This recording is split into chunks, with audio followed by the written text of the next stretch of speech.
Institutional adoption of XRP. Gotta hear what Brad said. We're gonna talk XRP price at the end.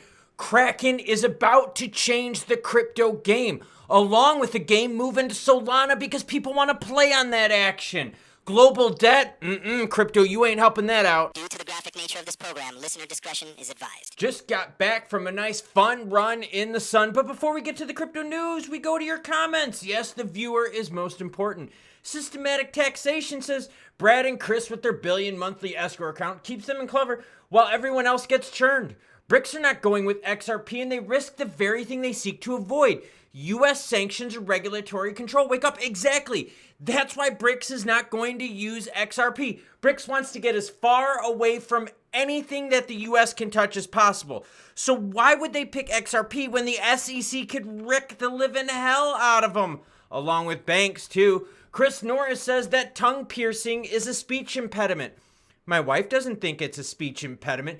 John Christensen, 5'8", as Jackie Gleason, Sheriff Buford T. Justice said, I thought you sounded taller. Also in Roadhouse with Patrick Swayze, you are number one badass at 5'8", for real. 5'8", maybe 5'9" when I was a little bit younger. In my bodybuilding days, off-season wise, I weighed 270 pounds and I came on stage between 198 and 224 pounds.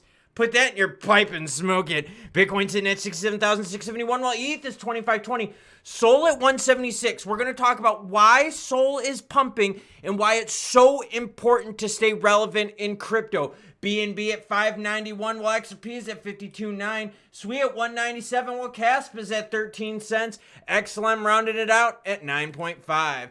MetalCore plans migration from Ethereum's immutable ZK EVM, Ethereum Virtual Machine, to Solana, exploring new opportunities in November.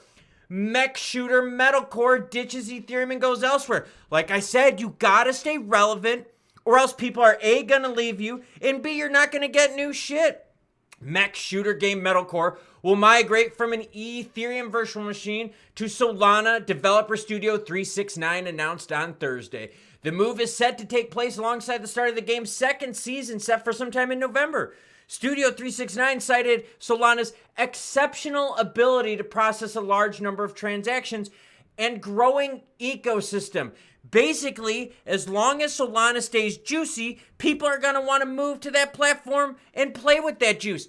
Did you know that Stellar's own NFT marketplace Lightmint is basically dead? Do you know why it's dead? Because those NFT artists were like, we can't sell shit on this. No one uses this damn chain. So those artists went to other chains. Yeah, they left Stellar and went to other chains. Seriously, look it up. Lightmint ain't the same thing as it used to be. Solana continues to show impressive growth and stability, being able to process billions of dollars in transactions while maintaining 99.95% uptime. He also cited Solana games like Star Atlas and Aurora, suggesting countless opportunities for cross-promotion and collaboration. So for real, if you aren't big in the volume machine, if you aren't up in center, up in front of all the news articles out there, people are going to leave your platform. That's why XLM's volume sucks balls. There's nothing excited about it, and people are leaving. But to be honest with you, seriously, I don't need blockchain crypto gaming. I just want regular traditional games to be good again because honestly, they've sucked now for some time. Kraken set to launch its own blockchain. So for those of you out there that think, you know what? Kraken supports crypto. Kraken just wants to make fucking money. So of course they're going to launch their own blockchain, just like Coinbase did. Yeah, so they're not sitting here with an affiliation to any particular crypto. Their affiliation is to many. That's why I bring you the news, good or bad, happy or sad, so you can make the best choices. Kraken set to launch its own blockchain, Inc., in 2025. In a report, Andrew Culler, the foundation of Inc., said that Kraken will launch in the first quarter of 2025 to support decentralized applications that allow users to trade, borrow, lend tokens, and explore many other use cases without intermediaries. No shit, hasn't every other frickin' blockchain done this? And that's my point. There's nothing new coming out of the crypto space. Everyone's doing tokenization, everyone's doing smart contracts, everyone's doing all of this, their own blockchain stuff. because you got to make the money. What about the meme launch pads? What about Tron doing theirs? Pump.fun. What about Solana's meme launch program? What about XRPL's meme launch program? Everyone's doing the same thing. So this doesn't shock me. Kraken's Inc. is similar to Coinbase's Base and Binance's BNB chain. Additionally, the report outlined the purpose of Kraken's upcoming blockchain. Since DeFi apps have been too complex for the average person for years, Kraken aims to make them simpler, cheaper, and more intuitive use for earning yield and other functions. Yeah, just throwing it out there, everyone. If something is juicy, players are going to build on it. Again, if you're not juicy, players are going to leave. In a report, Kraken noted that following the launch of Coinbase's Base, that's Coinbase's version of this, okay? It saw a 300% increase in the number of transactions in the second quarter, driven by the launch of apps and meme coins. So there you go. Stay hot, relevant, and naughty, and people are going to want to play in your backyard. Speaking of backyards, Garlinghouse is like, yo, this is good for the XRP backyard. Ripple CEO expects an XRP ETF as institutional demand for crypto grows. Agreed. Institutional demand for crypto is growing, but it's really not driving the price yet, has it? No, we haven't seen that yet. However, XRP's path to an ETF approval is far from clear, clouded by legal battles and regulatory uncertainty. The big problem is who approves the ETF, everyone? The SEC. Who is Ripple in battle with regards to XRP? The SEC. Since funds holding Bitcoin were first approved in January, $17 billion has flown into the fastest growing ETF in history. This is from Garlinghouse. This inflow, he explained, shows the growing appetite for both retail and institutional access for digital assets. So, XRP ETF, yeah, it's possible, but I think we got to get that case done first. Now, there was an ETF that had XRP in it. It was really small, only had like 1.7% XRP in it. It was mostly Bitcoin and Ethereum. And the idea behind that is if the SEC approves that one that has 1.7% XRP in it, then we could go back to the SEC and go, well, what about this XRP ETF that has 5%? You said 1.7 is good. What about 5? And then maybe they approve the 5, and then we come back and we go, well, this one has 15% in it. Is there really that much of a difference between 5 and 15%? It's still a minority amount.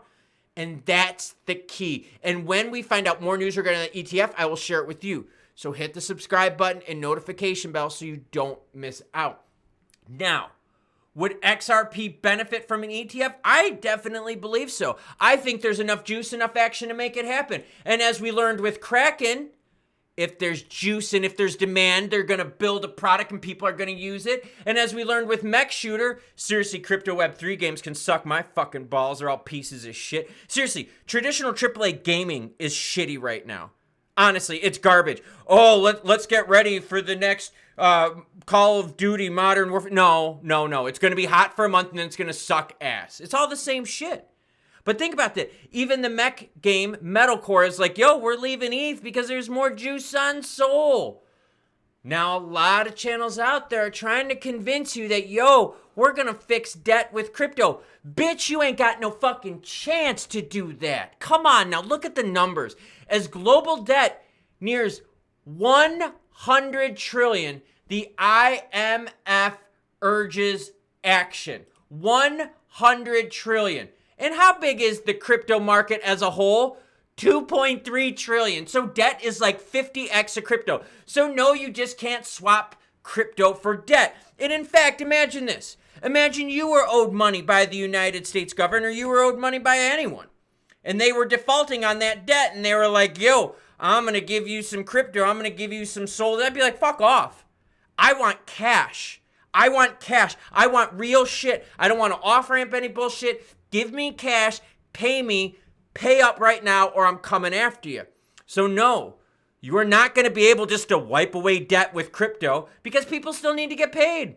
The fund, whose annual meetings begin on Monday, we're talking about the IMF, has already pointed out some of the themes it hopes to press with the barrage of projections and studies. The IMF's Fiscal Monitor on Wednesday will feature warning that public debt levels are about to reach 100 trillion this year, driven by China and the United States. Our forecasts point to an unforgiving combination of low growth and high debt, a difficult future. Governments must work to reduce debt and rebuild buffers for the next shock, which will soonly come and maybe sooner than we expect. So debt is out of control. And if you were to default on debt, it's not like people are going to be like, yo, bro, take this crypto. Because what's crypto backed by? The fiat.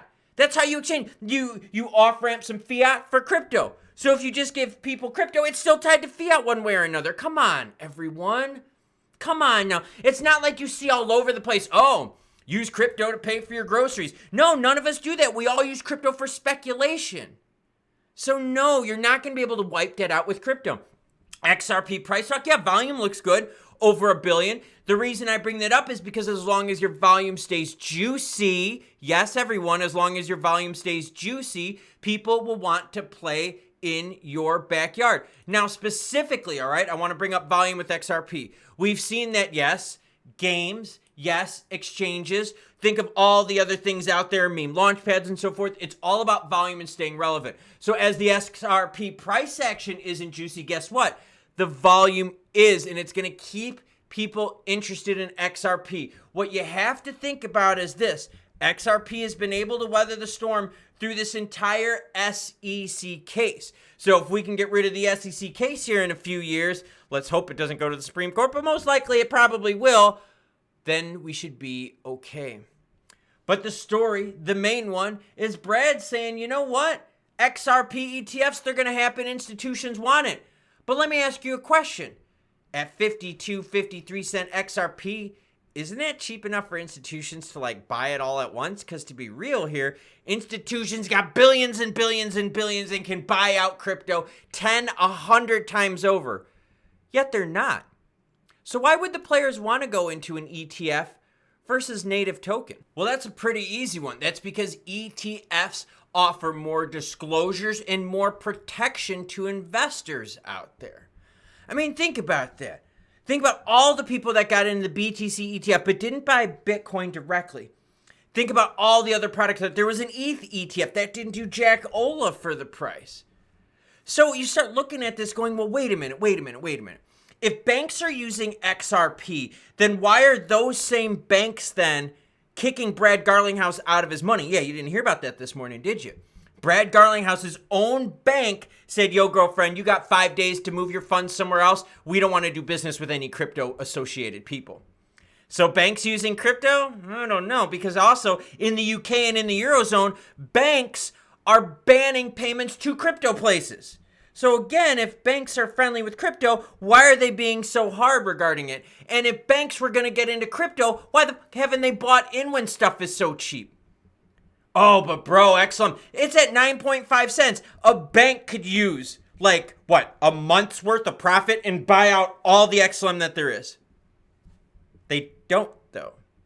A lot of these players are waiting for ETFs because they would rather get into the ETF side of things because of disclosures and because of investor protection. And that's the big thing out there. Is a lot of native tokens are kind of sitting here going, yo, but what about us? And then the ETFs come along and say, no, what about us? So native token juice, we got to wait for economic conditions to get better. That's why I brought up the global debt story. Global debt approaching 100 million. Most of crypto native token action is fueled by retail. I did a report about a week ago. XRP institutional buying was 1.4 million in 2 weeks. That's it. So retail is the one fueling crypto. And if right now we've got massive amounts of government debt, massive amounts of business debt, massive amounts of retail private debt, and private retail is what fuels crypto, well, then we got to fix the debt problem first. And rates are coming down. You've got the election coming up, and you've got more regs that are coming into play over the next several years. And that's the fuel for crypto. So put the hopium away, kids, and listen to the real news, whether it's good or bad, happy or sad. I got to go lift now because race day is 9 days away, and I plan on kicking some ass. Choo-choo, bitches.